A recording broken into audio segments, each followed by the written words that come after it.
नमस्कार दोस्तों। आज हम एक ऐसे सफर पर चलने वाले हैं जो शायद आपकी जिंदगी का सबसे चैलेंजिंग लेकिन सबसे जरूरी सफर होगा। हम बात करने वाले हैं एक ऐसे आइडिया के बारे में जिसने पिछले 50,000 सालों से इंसानियत को शेप किया है, जिसके लिए एम्पायर्स बनाए गए और जिसके लिए एम्पायर्स मिटाए गए। हम बात कर रहे हैं रिलीजन की।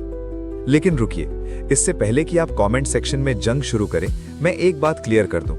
आज हम किसी स्पेसिफिक धर्म, किताब या भगवान पर डिबेट नहीं करेंगे। हम ये नहीं पूछेंगे कि कौन सा रिलीजन सही है।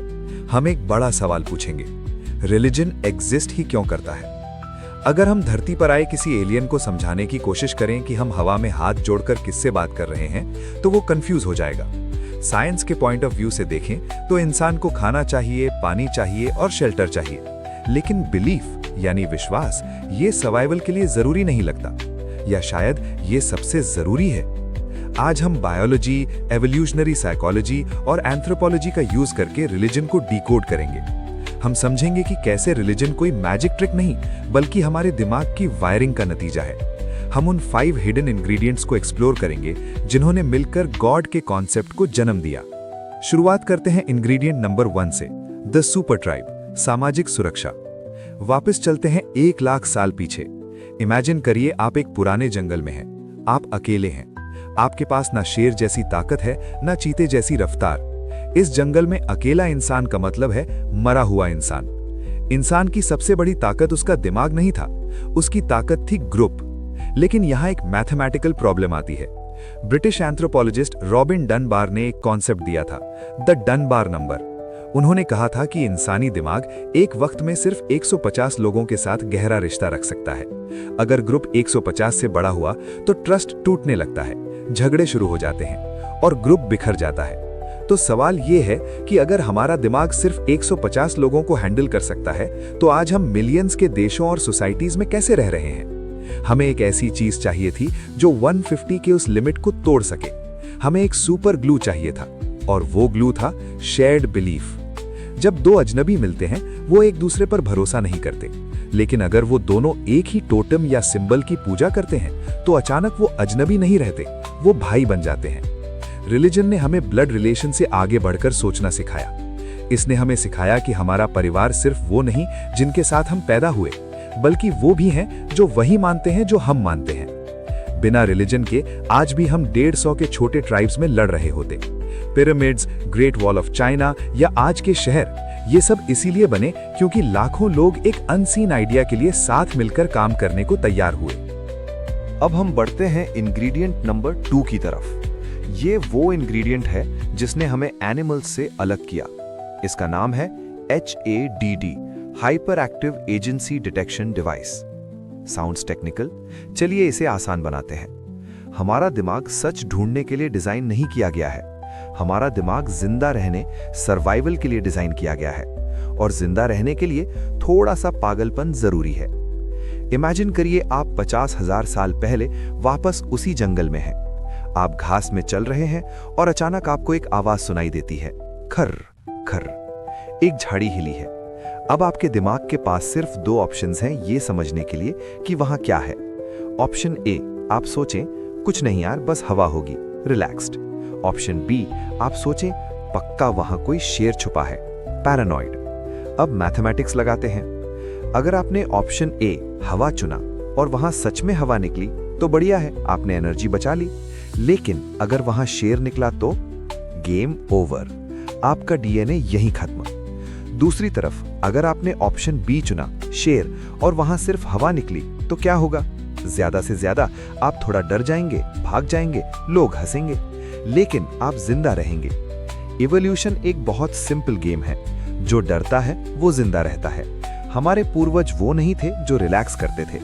हमारे पूर्वज वो थे जो हर परछाई में भूत और हर आहट में जानवर देखते थे। इसे कहते हैं पैटर्न रिकग्निशन। हमारा दिमाग वहां भी पैटर्न्स ढूंढ लेता है जहां वो एग्जिस्ट नहीं करता। यही वजह है कि जब आप बादलों को देखते हैं तो आपको उनमें चेहरे दिखाई देते हैं। जब अंधेरे में कोट टंगा होता है तो वो कोई खड़ा आदमी लगता है। इसी पैरानोया ने रिलीजन के दूसरे लेयर को जन्म दिया। जब पुराने इंसान ने बिजली कड़कते हुए देखी तो उसने ये नहीं सोचा कि ये इलेक्ट्रॉन डिस्चार्ज है, उसने सोचा कोई गुस्सा है। जब बारिश हुई उसने सोचा कोई खुश है। हमने नेचर को पर्सनालिटी देना शुरू कर दिया। हमने सोचा कि अगर शेर के पास दिमाग है तो सूरज, चांद और हवा के पास भी दिमाग होगा। यहीं से गॉड्स ऑफ नेचर का कॉन्सेप्ट आया। हमने गॉड्स इसलिए इन्वेंट नहीं किए क्योंकि हमें उन्हें पूजना था, हमने उन्हें इसलिए इन्वेंट किया क्योंकि हमें उन्हें समझना था। लेकिन कहानी यहाँ खत्म नहीं होती। अब आता है ingredient number 3, the moral compass, सही और गलत का डर। जैसे जैसे हमारे ट्राइब्स बड़े होते गए, 150 से 1000, 1000 से 10,000, एक नई प्रॉब्लम आ गई, क्राइम। जब सब एक दूसरे को जानते थे तो चोरी करना मुश्किल था, लेकिन अब शहर बड़े हो गए थे। आप किसी अजनबी को धोखा दे सकते थे, चोरी कर सकते थे और अंधेरे में गायब हो सकते थे। उस वक्त कोई सीसीटीवी कैमरा नहीं था, कोई डीएनए टेस्ट नहीं था, कोई पुलिस फोर्स नहीं थी। तो ऐसे में सोसाइटी को टूटने से कैसे बचाया जाए? इंसान को एक ऐसे सुपर कॉप की जरूरत थी जो सिर्फ दिन में नहीं बल्कि रात में भी देख रहा हो, जो सिर्फ शरीर को नहीं बल्कि दिमाग के अंदर चल रहे ख्यालों को भी पढ़ सके। यहाँ एंट्री होती है डिवाइन पनिशमेंट के कॉन्सेप्ट की। रिलीजन ने कहा शायद तुम इंसानों की आंखों से बच जाओगे, लेकिन ऊपर वाला सब देख रहा है। ये एक ब्रिलियंट साइकोलॉजिकल हैक था। इमेजिन करिए एक कमरा जहां कोई कैमरा नहीं है, पर आपको लगता है कि कोई आपको देख रहा है। क्या आप वहां चोरी करेंगे? शायद नहीं। एक्सपेरिमेंट्स में पाया गया है कि अगर एक दीवार पर सिर्फ आंखों की पेंटिंग टांग दी जाए तो लोग वहां चोरी कम करते हैं। इसे कहते हैं वॉच्ड आई इफेक्ट। हेवन और हेल, कर्मा और पाप, ये कॉन्सेप्ट सिर्फ कहानियां नहीं थी, ये सिविलाइजेशनल टूल्स थे। इन्होंने बिना किसी पुलिस के लाखों लोगों को मॉरल बना दिया। अगर रिलीजन ने ये डर पैदा ना किया होता तो शायद हमारा सिविलाइजेशन शुरू होने से पहले ही केओस में खत्म हो जाता। हमने सर्वाइवल देखा, हमने पैरानोया देखा, हमने मोरालिटी देखी, लेकिन रिलीजन सिर्फ डर नहीं है, रिलीजन सुकून है, कंफर्ट है। यहां आता है हमारा इंग्रेडिएंट नंबर 4, द रिचुअल्स या परंपरा। कभी सोचा है कि दुनिया के हर रिलीजन में रेपिटेटिव एक्शंस क्यों होते हैं? मंत्र पढ़ना, तस्बीह घुमाना, घुटने टेकना या एक खास दिन पर फास्ट रखना। साइकोलॉजी कहती है कि इंसानी दिमाग केओस या अफरा तफरी से डरता है। जिंदगी अनप्रिडिक्टेबल है, कभी भी जॉब जा सकती है, बीमारी आ सकती है या मौत आ सकती है। इस केओस के बीच रिचुअल्स हमें कंट्रोल का एहसास दिलाते हैं। जब आप वही काम करते हैं जो आपके बाप दादा ने हजारों सालों से किया है, तो आपके दिमाग में सेरोटोनिन और डोपामिन रिलीज होता है। ये बिल्कुल वैसा ही केमिकल रिएक्शन है जो एक बच्चे को तब महसूस होता है जब वो अपनी माँ का हाथ पकड़ता है। रिलीजन ने हमें ये रूटीन दिया ताकि हम इस अनप्रिडिक्टेबल दुनिया में पागल ना हो जाएं। रिचुअल्स वो एंकर हैं जो हमें तूफान में स्थिर रखते हैं। लेकिन एक डर ऐसा है जिसका इलाज कोई रूटीन नहीं कर सकता, और वही है रिलीजन का 5वां और सबसे powerful ingredient, the fear of death, मौत का डर। इंसान इस धरती का इकलौता प्राणी है जिसे पता है कि वो एक दिन मरने वाला है। सोचिए, ये कितना भयानक बोझ है। एक शेर को नहीं पता कि बुढ़ापा क्या है, लेकिन हमें पता है। हम रोज शीशे में खुद को बूढ़ा होते हुए देखते हैं। हमारे दिमाग में एक सवाल हमेशा चलता है, क्या मैं बस गायब हो जाऊंगा? क्या मेरी यादें, मेरा प्यार, मेरा वजूद सब जीरो हो जाएगा? इस सवाल का जवाब साइंस के पास बहुत रूखा था। हाँ, स्विच ऑफ, गेम ओवर। लेकिन इंसानी दिमाग दी एंड को एक्सेप्ट करने के लिए बना ही नहीं है। हमें एक स्टोरी चाहिए थी जो इस एंडिंग को बदल सके। इसलिए हमने इन्वेंट किया दी आफ्टर लाइफ।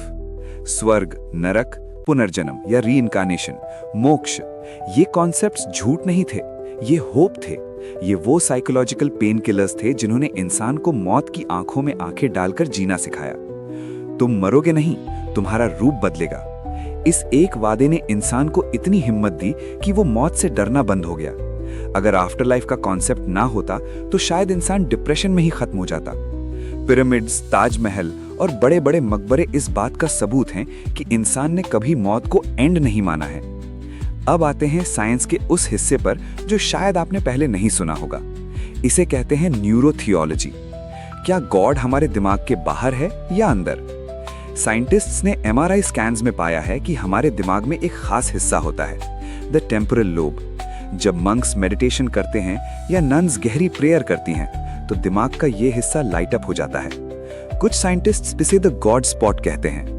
मतलब एवोल्यूशन ने हमारे दिमाग में एक डिविनिटी को महसूस करने के लिए एक हार्डवेयर फिट किया हुआ है।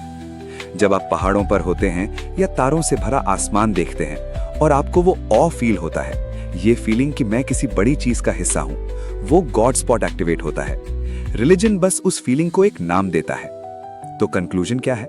क्या गॉड रियल है या ये सब हमारे दिमाग की उपज है? जवाब ये है कि ये सवाल ही गलत है। गॉड कोई इंसान नहीं है जो बादलों के ऊपर बैठा है और हमें जज कर रहा है। गॉड वो आइडिया है, वो कॉन्सेप्ट है जिसने हमें जानवर से इंसान बनाया, जिसने हमें एथिक्स दिए, आर्ट दिया, म्यूजिक दिया और आर्किटेक्चर दिया। हमने गॉड को बनाया और बदले में उस कॉन्सेप्ट ने हमें बनाया। शायद रिलीजन इंसान की सबसे बड़ी इन्वेंशन है, एक ऐसी कहानी जो हमें अंधेरे में रोशनी दिखाती है। तो अगली बार जब आप किसी को प्रेयर करते देखें तो उन्हें जज मत कीजिए।